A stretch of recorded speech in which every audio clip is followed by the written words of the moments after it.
ایک بہت ہی پتے کی بات شیطان نے بیان کر دی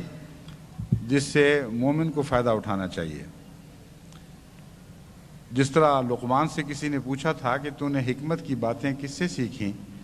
اس نے جواب دیا کہ بے وقوفوں سے۔ تو بعض دفعہ شیطان سے بھی کوئی ایسی بات نکل جاتی ہے جس سے مومن فائدہ اٹھا لیتا ہے۔ اول تو اس کا سارا بیان خدا نے ریکارڈ کر دیا اور ہمارے سامنے رکھ دیا کہ یہ باتیں ہیں جن کے متعلق میں اس کو اجازت دے بیٹھا ہوں۔ دوسرا بات یہ ہے، اس نے آخری نتیجہ یہ نکالا ہے لا تجدہم اکثرہم شاکرین، کہ اے خدا تو ان میں سے اکثر کو شکر گزار نہیں دیکھے گا، جس کا مطلب یہ ہے کہ شکر گزار انسان ٹھوکر نہیں کھا سکتا۔ کوئی ایسا شخص جو احسان مند ہو اور اس کے اندر احسان مندی کا جذبہ پایا جاتا ہو اور اس کے دل میں کسی محسن کے احسانات کا احساس رہے، وہ شخص اس طرح حد سے نہیں گزر سکتا کہ محسن کے خلاف کوئی کارروائی کرے۔ بعض انسان ایسے ہیں جو احسان نافراموش ہوتے ہیں، ان سے آپ ساری عمر احسان کا سلوک کریں، ذرا سا منہ موڑیں تو وہ اس کے نتیجے میں آپ کے مخالف ہو جاتے ہیں، بعض آپ کو گزند پہنچانے کی کوشش بھی کرتے ہیں۔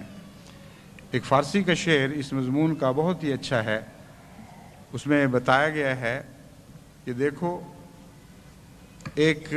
بعض انسان ایسے ہیں، کتا ایک ایسا جانور ہے کہ تم اس کو ایک دفعہ روٹی کا ٹکڑا ڈال دو، پھر اس کو 100 دفعہ مارو، لیکن وہ تم پر حملہ نہیں کرے گا۔ لیکن بعض انسان ایسے بد نصیب ہیں کہ ان کو 100 دفعہ روٹی ڈالو، ایک دفعہ ان سے منہ موڑ لو تو وہ تم پہ بھونکنے لگتے ہیں اور تمہارے خلاف ہو جاتے ہیں اور تم سے بدلے اتارنے کی کوششیں کرتے ہیں۔ تو شیطان نے بہت پتے کی بات کہی ہے، تبھی خدا نے اس کو محفوظ کر لیا اور ہمیں شیطان سے بچنے کی راہ سکھا دی۔ وہ شخص جو احسانات کے نتیجے میں زیر بار ہو جاتا ہے، اس کے لیے ممکن ہی نہیں ہوتا کہ اپنے محسن کے خلاف کوئی کارروائی کرے۔ بس وہ انسان جو چاروں طرف سے آگے اور پیچھے دائیں اور بائیں سے اللہ تعالیٰ کے احسانات سے گھرا ہوا ہے، اس کے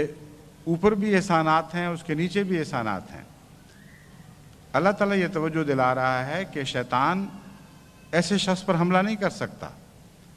جو ان احسانات کو ہمیشہ پیش نظر رکھنے والا ہے، کیونکہ شیطان کہتا ہے میں دائیں طرف سے بھی حملہ آور ہوں گا، دائیں طرف سے بھی اللہ تعالیٰ کے احسانات کا احساس اس کا دفاع کر رہا ہوگا۔ وہ کہتا ہے میں سامنے سے آؤں گا، سامنے سے بھی اللہ تعالیٰ کے احسانات کا احساس اس کا دفاع کر رہا ہوگا۔ اسی طرح آگے پیچھے دائیں بائیں ہر طرف اللہ تعالیٰ کے احسانات انسان کو گھیرے ہوئے ہیں، اور ایک احسان مند ہونے والا دل کبھی بھی اس کے نتیجے میں شیطان کے حملے کا نشانہ نہیں بن سکتا۔ تو شیطان نے پتے کی بات یہ کہی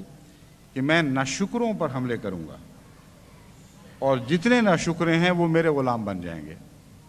اور یہ بات درست ہے۔ گناہ کا آغاز ناشکری سے ہوتا ہے اور اس کا انجام وہی ہے جس کا قرآن کریم میں بیان فرمایا گیا